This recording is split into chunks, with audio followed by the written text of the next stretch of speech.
बिस्मिल्लाहिर्रहमानिर्रहीम। अस्सलाम वालेकुम। Welcome to my YouTube channel study corner. आज के इस वीडियो में हम ब्लूम्स टैक्सोनॉमी को डिस्कस करने जा रहे हैं। डिस्कस करने से पहले ये बात मैं आपको बताते चलूँ कि एफपीएससी में जो रिसेंट पोस्ट आए हैं SST, TGT, head mistress, head master, जितने भी टीचिंग रिलेटेड पोस्ट है उन सब के लिए अहम वीडियो है, क्योंकि उनके तमाम जो पास्ट पेपर एफपीएससी और पीपीएससी के जितने भी पास्ट पेपर्स है उनको स्टडी करके ये मैंने वीडियो बनाया। इसमें जो है हम न सिर्फ क्वेश्चंस को डिस्कस करेंगे बल्कि शुरू में हम थ्योरी को डिस्कस करेंगे, देन जो रिपीटेड क्वेश्चंस है या जो मोस्ट एक्सपेक्टेड जो क्वेश्चंस है उनको ब्लूम्स टैक्सोनॉमी से रिलेटेड उनको हम डिस्कस करेंगे, क्योंकि टीजीटी और एसएसटी के जो रिसेंटली पोस्ट आए हैं एफपीएससी में उनके एग्जाम भी करीब है, तो उनके लिए बहुत फ्रूटफुल वीडियो रहेगा। और इसके साथ ये बताते चलो कि जो एमएड के स्टूडेंट्स है या एमए एजुकेशन है, बीएड के जितने भी स्टूडेंट है या बीएस एजुकेशन जो कर रहे हैं उनके लिए भी ये अहम जो है, क्योंकि उनके एग्जाम में भी इस तरह के क्वेश्चंस आ सकते हैं। तो आइए शुरू करते हैं। फर्स्ट हम डिस्कस करेंगे कि ब्लूम्स टैक्सोनॉमी क्या है। ब्लूम्स टैक्सोनॉमी, ब्लूम्स के बारे में आपने सुना होगा कि बेंजामिन ब्लूम्स एक फेमस जो साइकोलॉजिस्ट थे, एजुकेशनल साइकोलॉजिस्ट थे, उन्होंने ये थ्योरी पेश की थी। और टैक्सोनॉमी का मतलब है क्लासिफिकेशन। उन्होंने क्लासिफाई किया था कि जो लर्निंग, एक स्टूडेंट की जो लर्निंग होती है वो किन तरीकों से होती है, उसको जो है उन्होंने क्लासिफाई किया था। तो तीन उन्होंने डोमेन्स के बारे में बात की थी, cognitive, affective and psychomotor domain. Cognitive जो डोमेन है वो आपकी मेंटल स्किल से जो है जुड़ा हुआ है। दूसरा जो अफेक्टिव है ये आपके फीलिंग और इमोशन से जुड़ा हुआ है। तीसरा ये जो है साइकोमोटर जो है वो आपके फिजिकल स्किल से जो है जुड़ा हुआ है।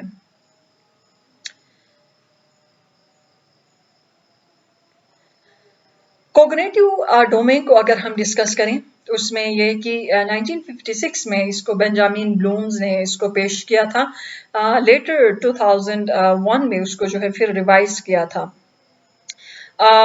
शुरू में इसको जो है डोमेन को जो है इस तरह पेश किया था, इसको knowledge, comprehension, application, analysis, synthesis और एवेल्युएशन को जो है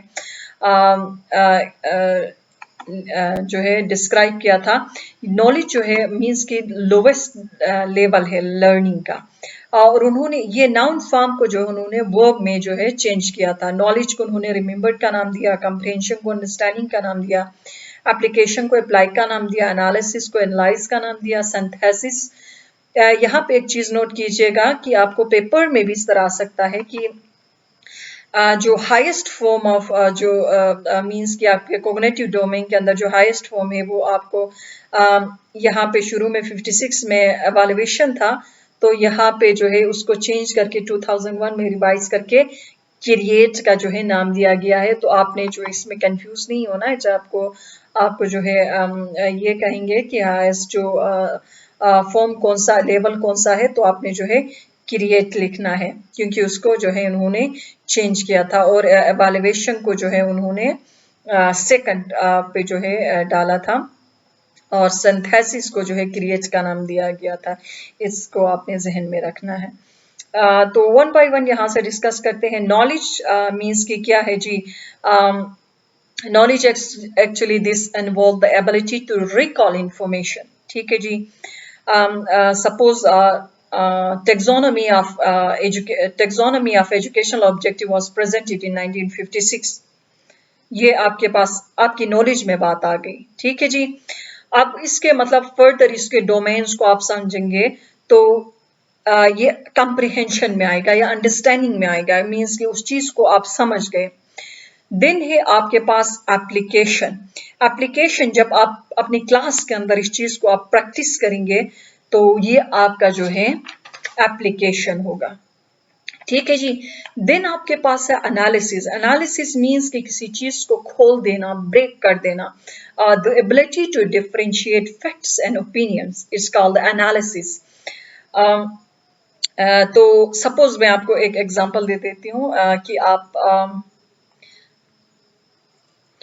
मीन्स कि आपके क्लास में एक स्टूडेंट है, आप एज अ टीचर वो बच्चा शरारतियाँ करता है, पढ़ता नहीं है, तो आप उस चीज़ को जो है खोलेंगे कि बच्चा क्यों नहीं पढ़ रहा, क्या मसला है।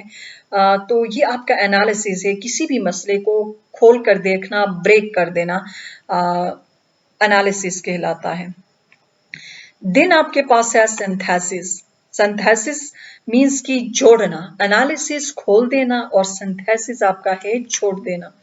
तो synthesis means to combine different parts of information to form a new pattern, or we can say synthesis gives new meaning.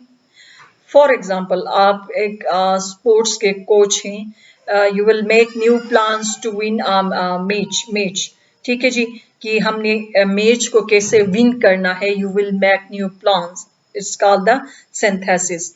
Then आपके पास है एवेल्युएशन। Evaluation means कि judge करना. Simply we can say this refers to the ability to form judgment about a situation or the ability to come up with the judgment about the importance of the concept.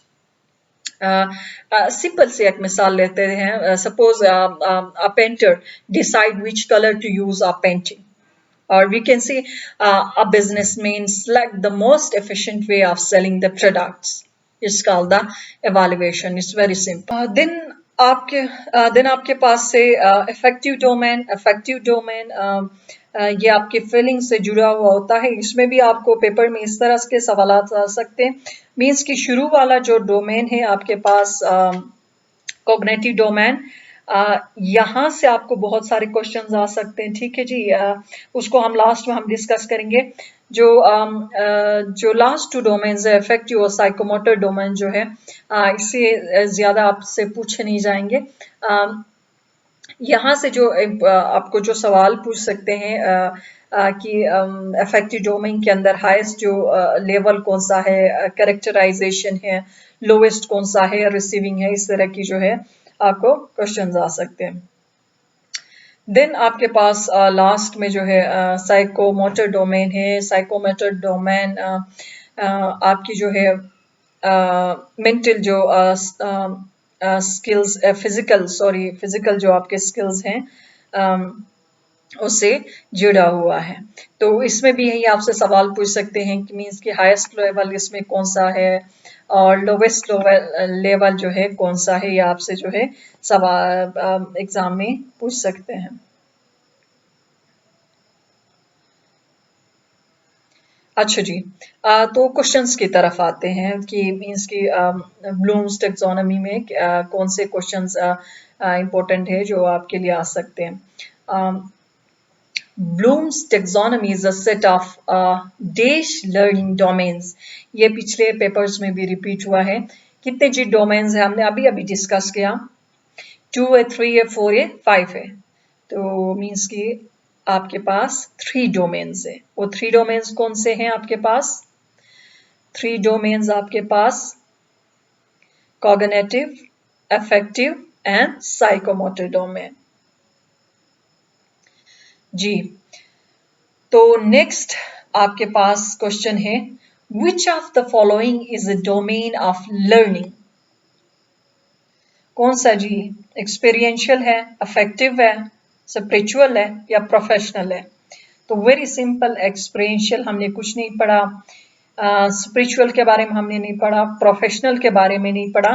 तो कौन सा है जी हमारे पास domain? Is affective है, क्योंकि affective, psychological और cognitive, ये हमारे पास 3 जो है डोमेन्स, इसको याद रखना है। कोई एक्सपीरियंशियल नहीं है, कोई स्पिरिचुअल या कोई प्रोफेशनल नहीं, इसमें अफेक्टिव आ सकता है, कॉग्निटिव और साइकोमोटर डोमेन, ठीक है, इसको याद रखना है। Which of the following is the domain of the learning? Is the affective is the right answer. Next question आपके पास है, example of psychomotor domain is that student demonstrate awareness to environmental pollution, performs an experiment, can compare result of the 2 experiments. So which is the right answer? Experiments.